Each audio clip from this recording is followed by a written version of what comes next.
আমরা অসংখ্য শহীদের দাঁড়িয়ে আমরা আজকের এই দিনটি পেয়েছি।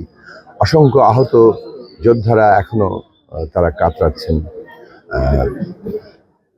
আজকে এই দিনে আমাদের গণতান্ত্রিক যে যাত্রা সেটা এক ধাপ এগিয়ে যাবে এবং সে কারণেই আমরা সকল শহীদের উদ্দেশ্যে, বিশেষভাবে এই ফ্যাসিবাদ বিরোধী লড়াইয়ে সকল শহীদের প্রতি, মুক্তিযুদ্ধের সংগ্রাম থেকে শুরু করে এ পর্যন্ত গণতান্ত্রিক সংগ্রামে যারা নিজেদের জীবন উৎসর্গ করেছেন প্রত্যেকের প্রতি আমরা আমাদের গভীর শ্রদ্ধা জানাই।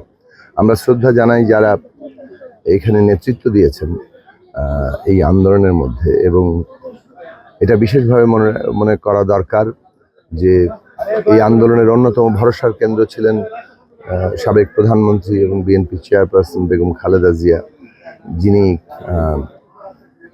এই আজকের দিনটি দেখে যেতে পারেননি। সেটা তারপরও বাংলাদেশ এগিয়ে যাচ্ছে।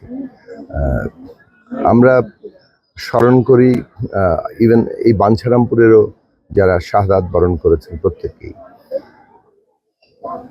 আপাতত এখন পর্যন্ত আমরা যেটা দেখতে পাচ্ছি যে নানা আশঙ্কা সত্ত্বেও ভোট কেন্দ্রে মানুষ আসছেন, এবং আমি তো প্রথম ভোট দিলাম এখানে।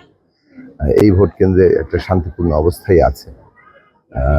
ইতিমধ্যে যা কিছু খবর পেয়েছি এখনো শান্তিপূর্ণ অবস্থায় আছে, এবং আমরা আশা রাখি আমাদের প্রত্যেকেই যারা আমরা প্রতিদ্বন্দ্বিতা করছি এই শান্তিপূর্ণ অবস্থা বজায় রাখার জন্য আমরা সবাই কাজ করব।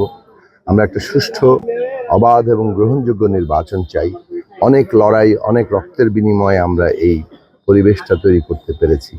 কাজেই এটাকে কোনোভাবে যাতে নস্যাৎ না হয়, প্রত্যেক প্রার্থীকেই সেই বিষয়টি খেয়াল রাখতে হবে। প্রত্যেক প্রার্থীকেই বিবেচনা করতে হবে যে নির্বাচন মানেই কেউ না কেউ জয় পরাজয় থাকবে। কেউ ভোট বেশি পাবেন, কেউ কম পাবেন।